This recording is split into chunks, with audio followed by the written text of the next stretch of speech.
Hi, I'm Brent Stafford, and this is RegWatch by regulatorwatch.com. At the onset of the outbreak of the mysterious vaping-related lung illness, which first appeared last August, the CDC made two fateful decisions.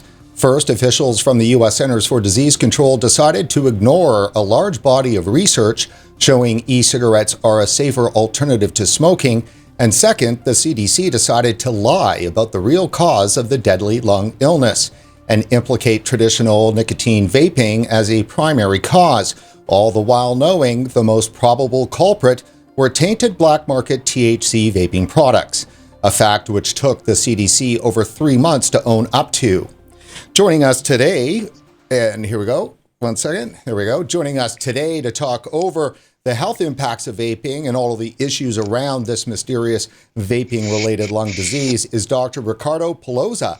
He's a practicing physician and world-renowned researcher. He's a professor of medicine, and he's the director of the Institute for Internal and Emergency Medicine at the University of Catania in Italy. Dr. Polosa, thanks for joining us again on RegWatch. Thanks for having me, especially here at dinner time. It's going to be a nice interview.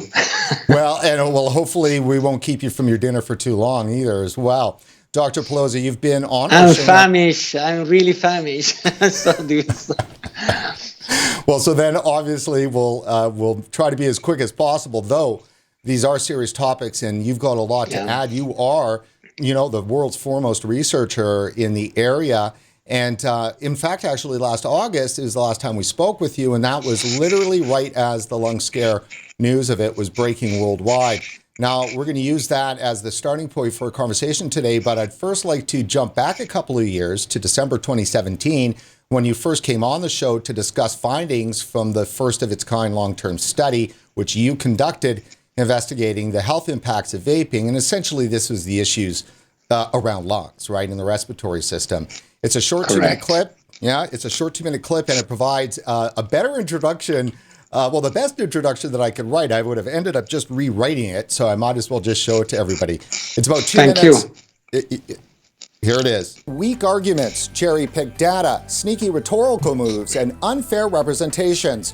Public health propagandists swoon over science, yet respond purposefully obtuse when presented with scientific evidence supporting vaping as a safer alternative to smoking.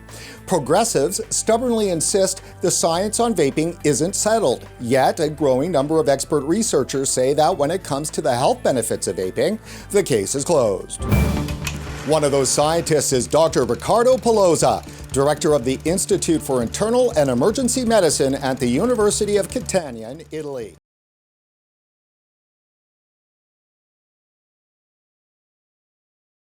Weak arguments, cherry-picked data, sneaky rhetorical moves, and unfair representations.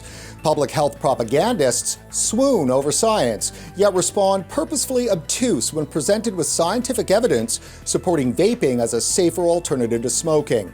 Progressives stubbornly insist the science on vaping isn't settled, yet a growing number of expert researchers say that when it comes to the health benefits of vaping, the case is closed. One of those scientists is Dr. Riccardo Polosa, director of the Institute for Internal and Emergency Medicine at the University of Catania in Italy. He's the author of more than 280 peer-reviewed articles, many of which present results from his groundbreaking research on e-cigarettes. Dr. Polosa is an expert in lung disease, and over numerous studies, his research provides clinical evidence supporting the health benefits of vaping, not only to reduce harm, but in some cases even reverse the harm caused by smoking. Dr. Polosa was the lead scientist on the first clinical trial to conclude e-cigarettes are an effective tool for smoking cessation, and his latest study is the first ever to monitor vaping risk factors and health outcomes over an extended period of time. Published November 2017 in the journal Nature, the study is the exact type of longitudinal observational research vaping critics have been calling for. Dr. Polosa and his team followed 9 adult e-cigarette users that vape daily and who have never smoked over a period of 3.5 years. The team measured and tracked blood pressure, heart rate, and body weight, lung function, lung inflammation, and respiratory symptoms. Nitric oxide and carbon monoxide levels in exhaled breath were measured, and high-resolution computer scans of the lungs were reviewed. After comparing results with a carefully matched control group, the study found no significant changes in any of the health outcomes investigated. So there you go. That is our introduction to Dr. Polosa. Yeah, a good reminder of what we are doing and what we should be doing as scientists. Why don't we start there? Discuss a little bit about this research that you did in 2017. Well, the research actually spanned from 2013 up to 2016, and then was published a year later or so. The idea actually came from our patients. They were happy with the results of their switching, but at the same time, they were kind of concerned of potential long-term effects that the continuous daily use of these products could have caused to their lungs primarily. To me, at that time, there was kind of a very interesting question. I knew already that it was difficult to answer because, to me, the most obvious answer to such question was to emphasize that their state of health was improving, their quality of life was improving. A lot of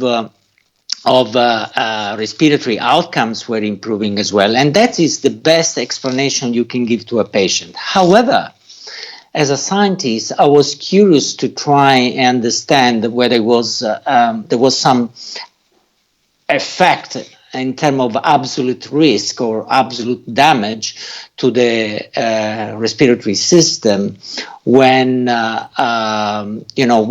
people are just vaping. That was creating an enormous hurdle, namely that most of the vapors that I met in the clinic were basically people that were switching, that had switched in recent time or in previously. And of course, that was causing a problem, scientifically speaking. And the problem is that the background is that of the previous years of smoking history. So we just needed a clean model. And the clean model was illustrated by the vapor who has never smoked in his life. So a kind of a purist model to investigate absolute risk. At that time, it was not very easy to find the vapors who never smoked in their lives, but with the help of 8 local vape shops, we were able to, recruit some 12 people after screening 20. So 12 agreed to participate.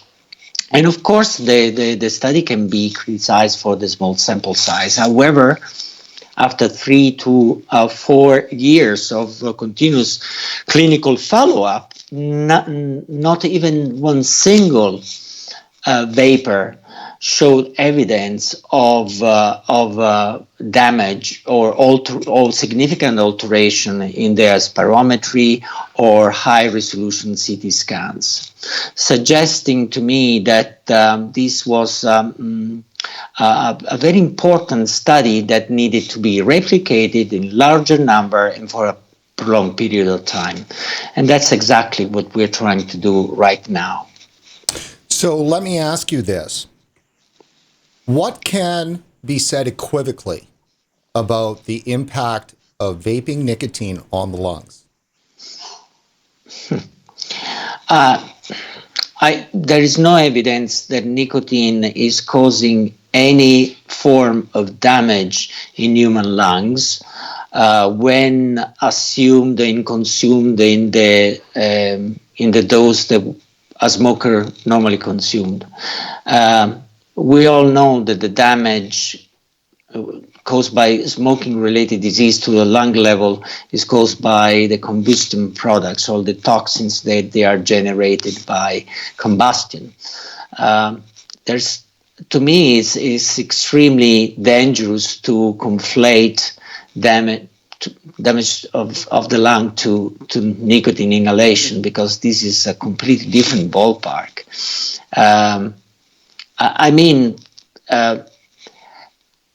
Our studies basically proving that by inhaling nicotine over a prolonged period of time is not causing any appreciable damage that you can measure with today's technology. So, Dr. Polosa, looking at that and adding the PG and VG to it, so putting the together into a traditional nicotine vaping product that contains nicotine, that is regulated, bought legally, what can we say equivocally about its impact on the lung? That there's no impact as far as I'm aware. Clearly, to be 100% sure, you will really need longer and larger studies. However, when it comes to, I'm not saying the word promoting, but in advising to people, to smokers, and to smokers with pre-existing lung disease, the vaping products, all I can say and all I can see is that there is a remarkable reversal of some of the typical respiratory endpoints that we measure. And particularly quality of life is massively improved. When you say reversal, what do you mean by that? Because what we've heard over the last 4 months to a deafening degree is that vaping kills. Traditional vaping is as deadly or deadlier than smoking. That's the message the public has been getting over the last 4 months. It kills what is in the vape. And even in the vape, there is a substance that can subvert the epithelial lining and the surfactant that keeps your lungs open. Clearly is going to kill you. But this does not relate to vaping products that they are commercially available worldwide. We've never seen a single case of the so-called EVALI, this vaping-related illness in Europe. And this is for a simple reason, that the culprit that's been identified eventually by CDC is a substance that shouldn't be in the vapor products, in this liquid in the first place, because in the specific case of vitamin E tocopherol, this substance can, in a way, alter the equilibrium of the surfactant. And if you do alter the equilibrium of this surfactant, which is a tensioactive substance that keeps the alveoli the way they are, and if you can deprive these alveoli of this lining, which is very delicate, what happens is basically you have an immediate collapse of the alveoli, thus preventing the individual from exchanging gas, oxygen, and therefore living. Well, fair enough. So again, it's you have to be precise. Public health needs to be precise with what they're talking about. So let's walk back to August of last year. When we first talked that week, that's when it all broke. You had a very strong opinion about how the media was covering this issue. I don't know about you, Dr. Polosa, but it was astonishing how much farther they went after 4 months than even just at the beginning. Yeah, but even so, the position had already been taken both by the media and by some of the U.S. health authorities, even before trying to understand the phenomena. And eventually, you see what happened. We have backdated the clock of tobacco harm reduction by a couple of years at least, just because some reckless businessman has been trying to use the wrong ingredient in a THC cartomizer. The media place is business, which is to sell information, to sell newspapers, to shock people and lay public. So I'm not surprised by that. What surprised me is the unscientific attitude of some of the U.S. authorities in handling this very important and dangerous situation. If you have a batch of vaccines that is causing trouble, you don't ban all the vaccines. You just go deep down and try to identify what's the culprit of the problem. And that's what actually CDC does all the time with many of the infectious diseases. However, in the case of these vaping-related illnesses in the US, this outbreak that happened over the summer, I don't think CDC has been followed this playbook. It followed different playbook. It certainly did. One that I dare to say it knows pretty well. When you look back at some of the other very charged political things that the CDC has dealt with, it's got its political playbook as well that goes beside its research playbook. And I think sometimes the political playbook outweighs the research one. For instance, I found it quite strange that they brought their Ebola response team to bear on this. So, I mean, if you're bringing your Ebola response team to bear on this investigation, you're going to find Ebola, right? And instead, this was not there was nothing contagious about this at all, except for maybe what was happening between CNN and MSNBC and Washington Post and so forth and so on. Let's try to be honest. This is the first time you do have this type of poisoning of the lungs. So I'm not trying to justify CDC for what they did, but there is at least the possibility that they were not prepared to deal with this kind of emergency. However, if this can be a justification for their action at the beginning of the outbreak, I could see the stubbornness in insisting that this was going to be something that it really wasn't.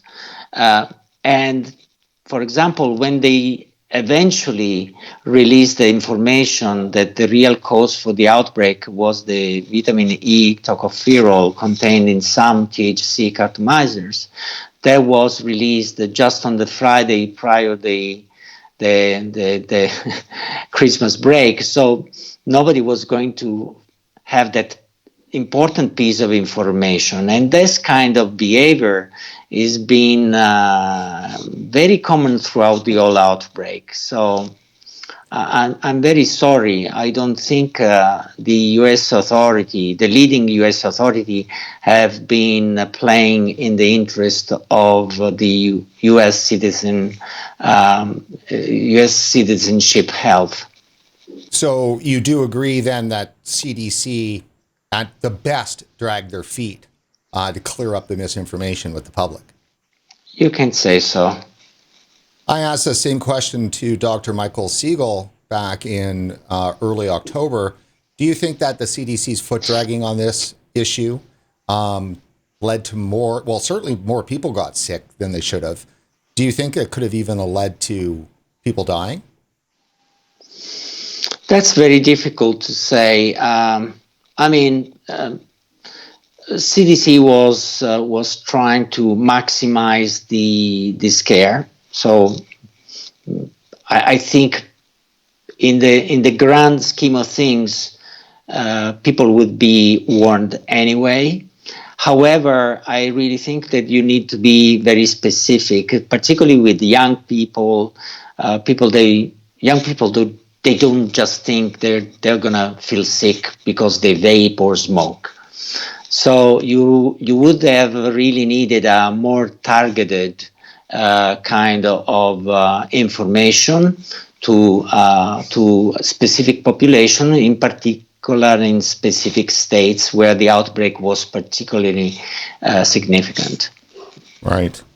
So, based on what we know from your research, and certainly too, it seems to be all the great research comes from Europe and the UK on this matter.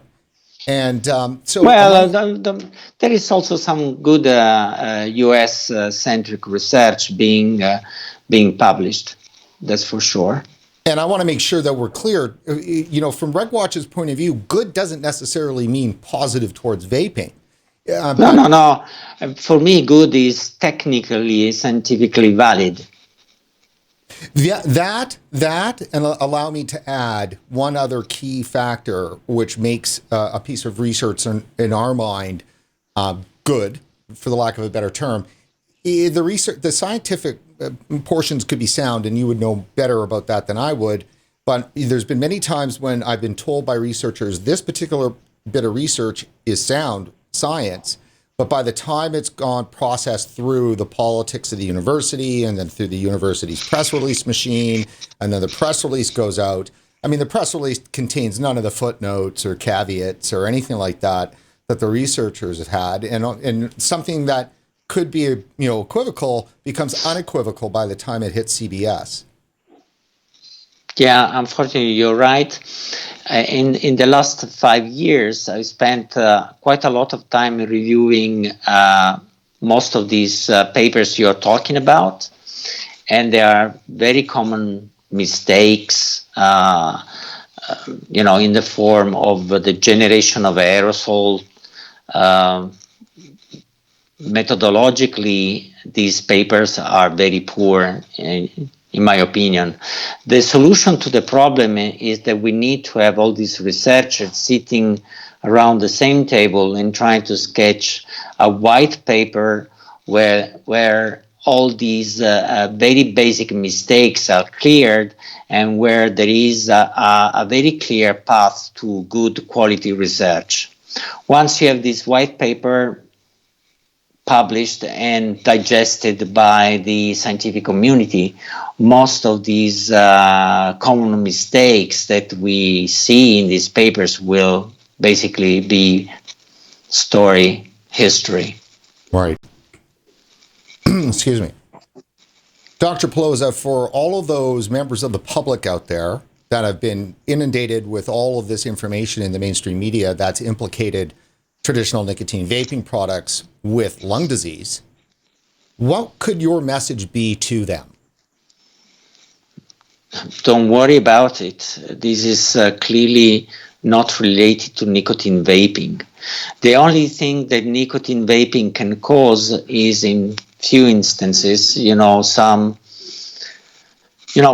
you start trialing with new products, you can have some overdosing, so some dizziness or some accelerated heart beating. That's the worst that can happen. But in terms of acute disease, nothing has been ever reported, and tens of millions of people have been using these products for more than 10 years, and just this information alone is to me enough to justify the harmfulness of these products. Should public health and the media even been more skeptical when the mysterious outbreak, happened upon everyone? Should they not have gone, well, where else are vaping products being used legally, and have they had problems there, i.e. Europe? 40 million people have vaped over the last 10 years, and we've seen nothing like this illness before. Yeah, I think we had this conversation before in August 2019, at the very beginning of the outbreak, and that was and I can confirm my thinking that it was very strange that all of the sudden young people were suddenly feeling so ill to be hospitalized in ICU. This is something that has never been reported before, and clearly needed investigation. And from few sources, it was very clear from the outset that it was not related to the commercial nicotine vaping that is available all over the world and everywhere. So, I mean, what else can I say about this? I think we just need now to understand better about the mechanism of vitamin E tocopherol-induced lung disease, because this will improve our knowledge in avoiding similar situation in the future. How did? Sorry, please continue. And you know, in standard toxicological tests, vitamin E tocopherol is not really problematic at the normal doses. However, it can still disrupt the surfactant. So we really need different models to investigate the possibility of acute distress syndromes like the one we saw in the EVALI outbreak. Well, let me ask you this, just kind of two last questions specifically on this issue, and then let's jump into some other research. But in Europe, how did this outbreak affect the market there? So it's a two-part question. You know, what happened there? Did you see vapors return to smoking? Was the market hit? And that's question one. Question two is what happened with the researchers? Did you all feel attacked? Was there a deflation that happened? So those are the last two questions specifically. Okay. According to my sources, there's been a significant impact on the vaping market. People got scared, obviously, and nobody was explaining exactly what it was happening. And as you know, there's an hegemony of some type of health information, and you cannot just stop that. It was curious to see a lot of attempts to find similar cases in Europe. It was really, I was not surprised, but I was just smiling at the desperate attempts to find EVALI cases in the UK or in Germany or in France or even in Italy. Just try to have a global scare, right. To create a global scare that in fact it wasn't even there. I think the only case of EVALI ever recorded in Europe was actually a US citizen who was flying over to, I think it was in the UK, but I may be wrong on that. So basically, again, somebody that was coming from the US where the outbreak originated. But don't get me wrong, this is not infectious. That's what I'm trying to say. And let me just point out, Dr. Polosa, that you've fallen for CDC's trap here. That's by using the term EVALI like it's an actual medical diagnosis or like it's a bacteria or a virus. I apologize. I just used EVALI because it's a term that we all understand these days, but you're 100% spot on. This is not a new disease. Maybe is the cause for something that we've been seeing in under other exposure, under conditions, but it's not a new disease in itself. No. What about, so okay. Last on that then was with the researchers there. So your group, there's that great group of researchers that you've got over there on your side of the pond. Was there, because Bloomberg had issued a 4,000 word attack on the scientists, the fundamental science that underpins vaping, like what you were saying, they were going out looking for EVALI. from like in the years past that may have been missed. And the whole thing there is that, woo, we missed it. Regulators missed it. This is not new. And they dragged RCPs, so Royal College of Physicians, Public Health England. You were mentioned in that article. Dr. Siegel was. A whole bunch of people were. And basically that process of undermining the science. So how much did you guys feel under attack, potentially deflating some of your energy and efforts? In the heat of the moment, it's understandable that you go and retrospectively try to identify something that we might have missed. So that's understandable. However, what was not understandable is to try to conflate other adverse events as they were a valley, and that was not the case. I never felt really threatened. I still keep my integrity when it comes to these events. I was very curious to see how I was panning out. I was feeling very sorry for all these young people that were dying for somebody's stupidity, and as a scientist and as a chair of a technical committee for the quality of for the standards of quality and safety of vapor products, I felt an immense responsibility in trying to address any possible alteration or adulteration of these vapor products that could cause similar tragedies. But to your question, really, we've been questioning ourselves whether we were making mistakes or whether we've been discounting, let me say, symptoms, diseases, or signs too early.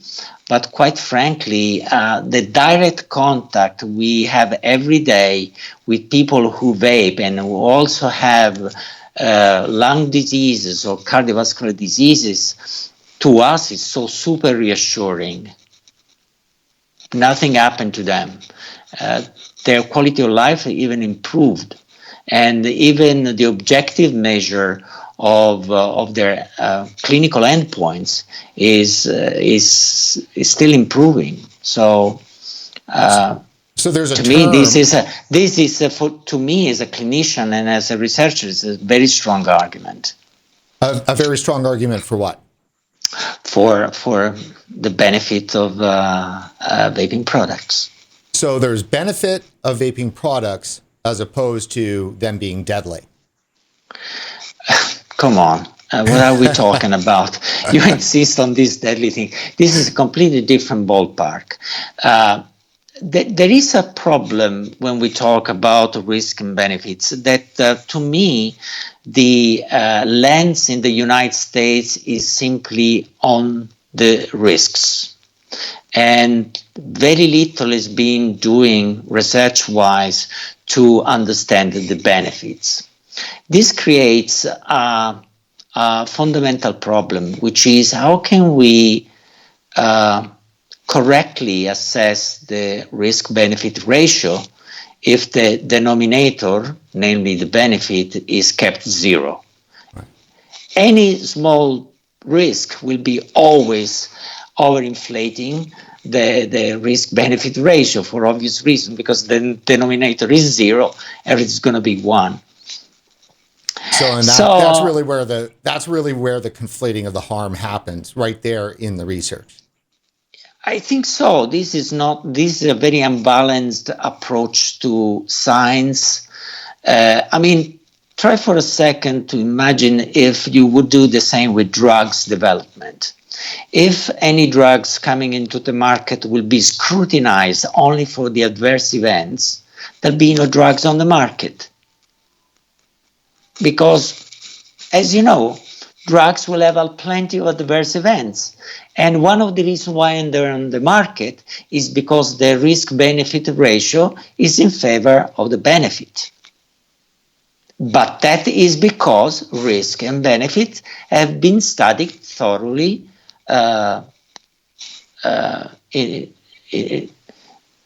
by the scientist. So that, and that makes just so much sense. And I think it goes to define what is good research versus bad, to the extent that good research is research that might start with the hypothesis that there could be a benefit of vaping, and then begins to test that, right? So regardless of what the results are, it's proceeding with benefit as being an actual valid response, as a valid thing with the research. I do like that, and I think the problem is that if you are taking money from cancer, are they going to allow you to even possibly, conduct an experiment that might look to uncover benefit? It's the same thing with science change. Not to get political here, but scientifically, this is correct, right? When you're going to get research done, funded by the government, you aren't going to disprove climate change. If you do, that you're not getting funding. So the baseline zero, for instance, is that climate change is real. Now you study everything else after that. Correct me if I'm wrong.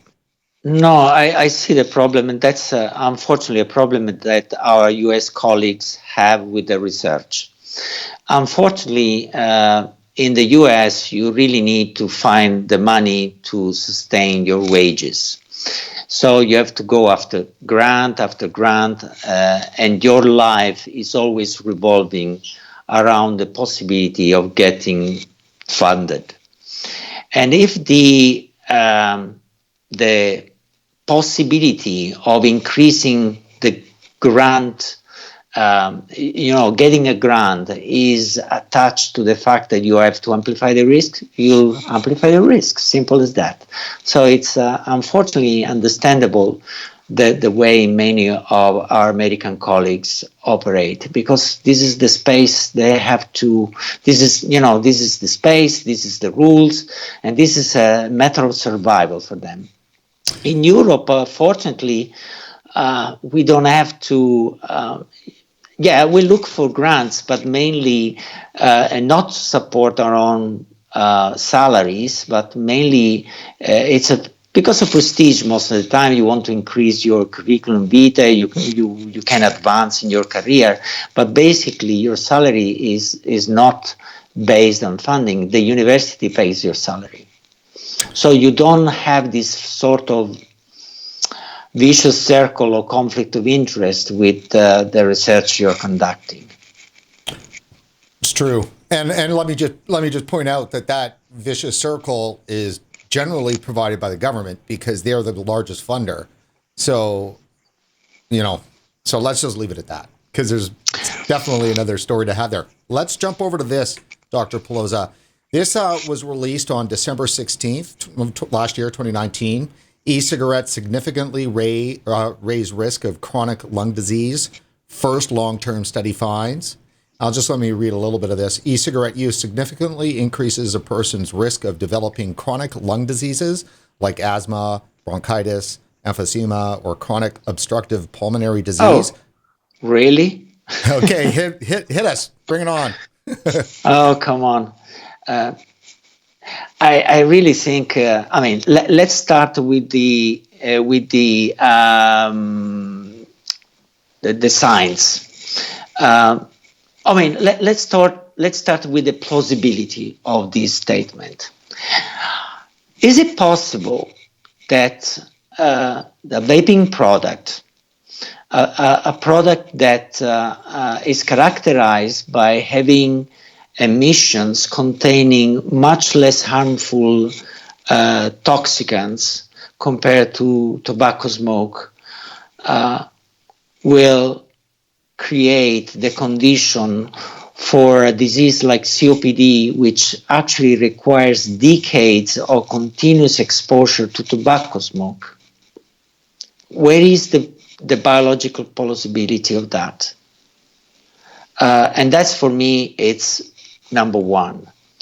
Then, if you deep dive in the work of these authors, you will realize that there are mislabeling of the COPD diagnosis. It is not possible in such young population. You find so many diagnosis of COPD, because COPD is not a disease of young adults, is mostly a disease which is characteristics in the late 50s, 60s, and 70s, and so on.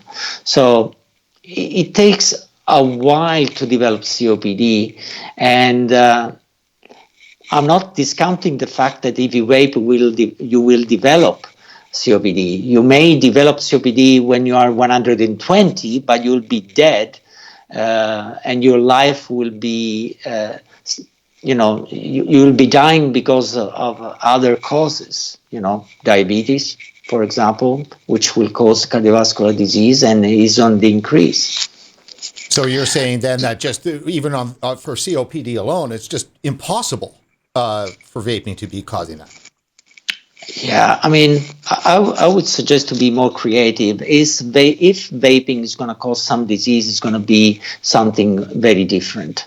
I don't think it's going to replicate exactly the same diseases that we see in people who smoke tobacco combustibles. Because the nature of the chemicals are very much different. I'm not saying electronic cigarettes are risk-free. They do have chemicals, but they do not have 7,000 chemicals that can interact in each other, causing lung cancer, COPD, and cardiovascular disease in general. I really think that an experiment like the one that we have in mind, to track for many years people who vape regularly, daily, and never had to smoke in their life, this can clarify this sort of issue. Obviously, you will need very sensitive endpoints to try and to track very early the initial changes in the lung. And for that reason, I think high-resolution CT scan is one of the best tools we have to explore that particular research question. Okay, so let me give you a quote here from, I don't know if Dr. Stan Glantz here is the lead author on this, but he's definitely one of the authors on this research. And this is the quote that was provided, and this is actually from the university, so I'm going to imagine that this is just straight up press release. Quote, what we found is that for e-cigarette users, the odds of developing lung disease increased by about a third, even after controlling for their tobacco use and their clinical and demographic information, close quote, said senior author Stanton Glantz, PhD, a UCSF professor of medicine and director of the UCSF Center for Tobacco Control Research and Education. So he's saying that lung disease increases by about a third. Okay, if that was the case, we would have seen a COPD epidemic in the UK, but that was not the case. Dr. Glantz, when he was on our show 3 years ago, he leaned back and said, they're conducting a great big experiment in the UK with vaping. And, and the results will be revealed when they do. And I was struck by well, he's obviously pretty tenacious, irascible. But we are tenacious. We are tenacious too. Well, that's good. Yeah. His belief, though, is that there will be massive lung disease. And so I think this mysterious outbreak for many who are like-minded with Dr. Glantz, they've been searching for a pretext for one to fulfill this idea in their mind that vaping is very deadly. Okay, once again, I'll take the example of the UK because the prevalence of vaping is very high. And to the best of my knowledge, in the registry of COPD, there's no known unexpected increase of COPD over the last 5 years, which is exactly the time that vaping became more popular. Of course, to have an impact on COPD, you will really need to convert more than 6% of the smoking population.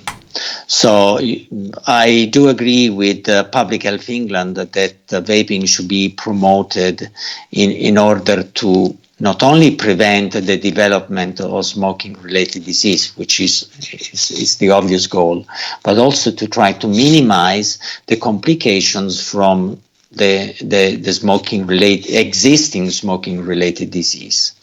I think in a few years we'll have more information about the reduction of hospitalization due to complication of respiratory disease caused by tobacco smoking, and probably because by switching to vaping products, all you're going to obtain is basically it's a sort of quitting. Basically, you stop polluting your lungs with the toxic combustible substances that they are generated by combustion. So, and of course, you cannot reverse the more advanced stage respiratory diseases, but you can improve the quality of health, the quality of life, and you can reduce the number of yearly hospitalization because of complication. Usually are infectious complication by virus or by bacteria due to vaping. And this brings to another point. There's been quite a lot of research trying to criminalize vaping because of the negative impact on immunity. We don't really see that happening, and in fact, propylene glycol is an antibacterial, has a bacteriostatic activities, and can kill bacteria, and probably has also some effect on viruses as well, which is one of the primary causes of exacerbation in respiratory diseases. So we're going to be wrapping up here, so we're getting close to getting you to your dinner.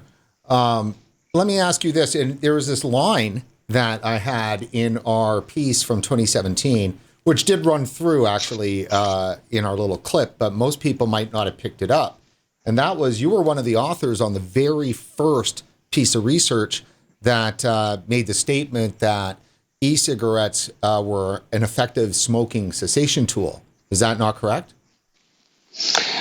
Yeah, I think that was the idea. As you know, I run a very busy smoking cessation clinic, and we are very happy with the results we get from traditional with the traditional approach. But one of the reasons of our success is because the people that come to the clinic are highly motivated. They make their bookings, they park their cars.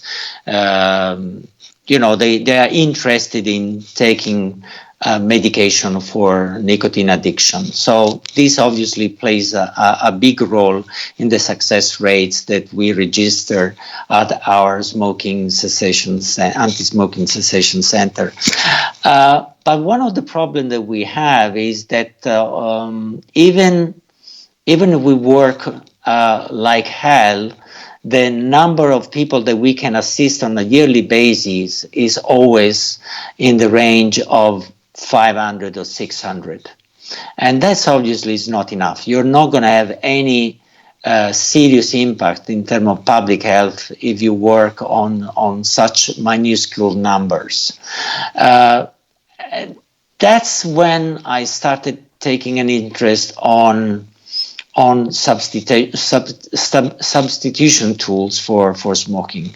So when you have an alternative which is much less harmful than tobacco cigarettes, and there's no other option for smokers but to smoke or to die, well, there you have it.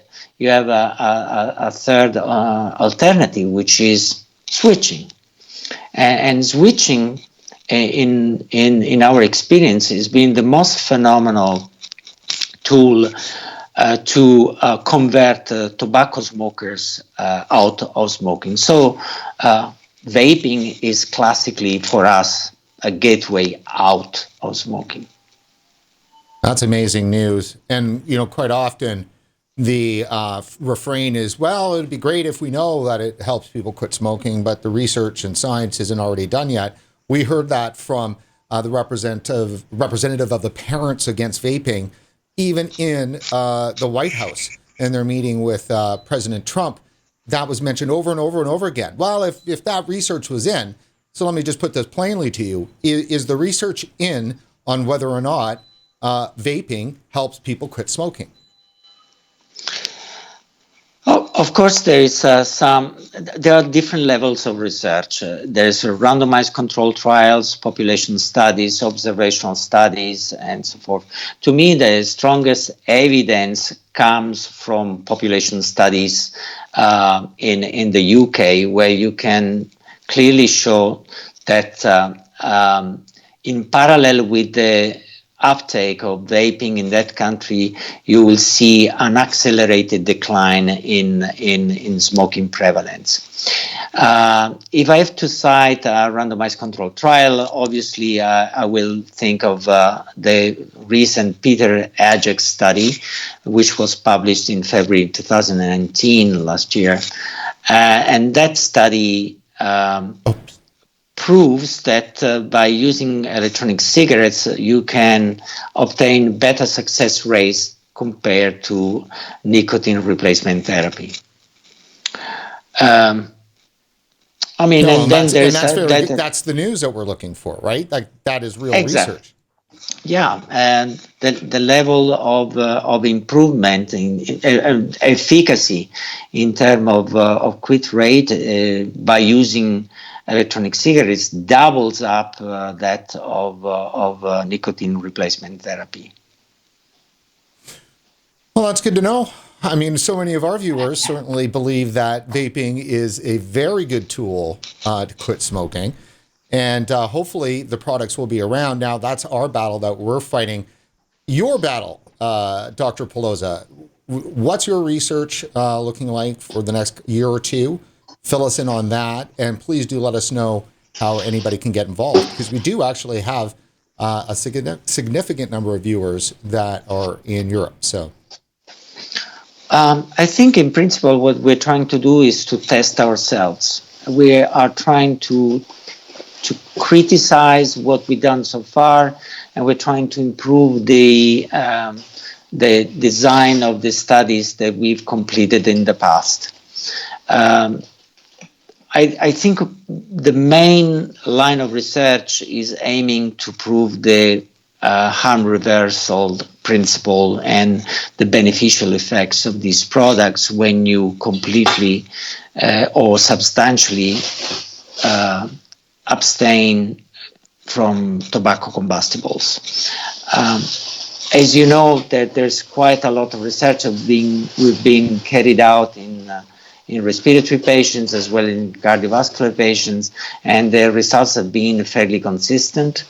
Now we want to switch gear and to escalate to a larger group of patients, and by involving also different clinical sites. So these studies needs to be multi-center, randomized, and controlled with the inclusion of a very, very large number of participants.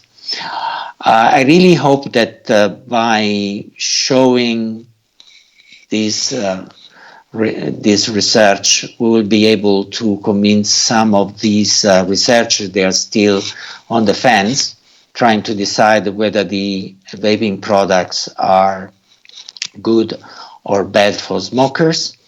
Clearly, we'll never be able to convince the, let's call it the orthodox tobacco controllers, because that's what they have their agenda, as we said before, so it'll be extremely difficult to convince them. But as I said before, to me, the strongest evidence is what we see from our patients and what we read from the numerous forum and blogs of people just declaring their improve the quality of life and the massive change that these products brought to their life. I can tell you millions of stories of smokers hugging me, showing their happiness of being successful with quitting. They just said, I never thought it was going to be possible. This little stupid device helped me a lot. What really happens in my mind is that it's a bit like a dummy. More than a smoking cessation device, the vaping products are excellent relapse prevention tools. So basically, you do have the possibility of avoiding relapse by having the nicotine fix at hand and the ritualistic aspect of the smoking with you at all times, but without smoking. I love that. It's the, excuse me, as I'm partaking right now at the exact moment, so I might as well show everybody. Might as well. But that is, your nicotine right at hand. I'm a big fan of nicotine. I differ than a lot of people, on the user side, because I also believe that there's nothing wrong with somebody picking up a mild recreational nicotine habit, even if they never smoked before. This is a free world, and more power to you is my position. Dr. Polosa, thank you so much for joining us today on RegWatch. Thank you very much. Thank you for having me again and again. Well, let's try to make sure that it's on some good news research that you're releasing next time, as opposed to all the bad news stuff. And now I'm off to my dinner. Sounds great. Thanks. Just hang right there 1 second.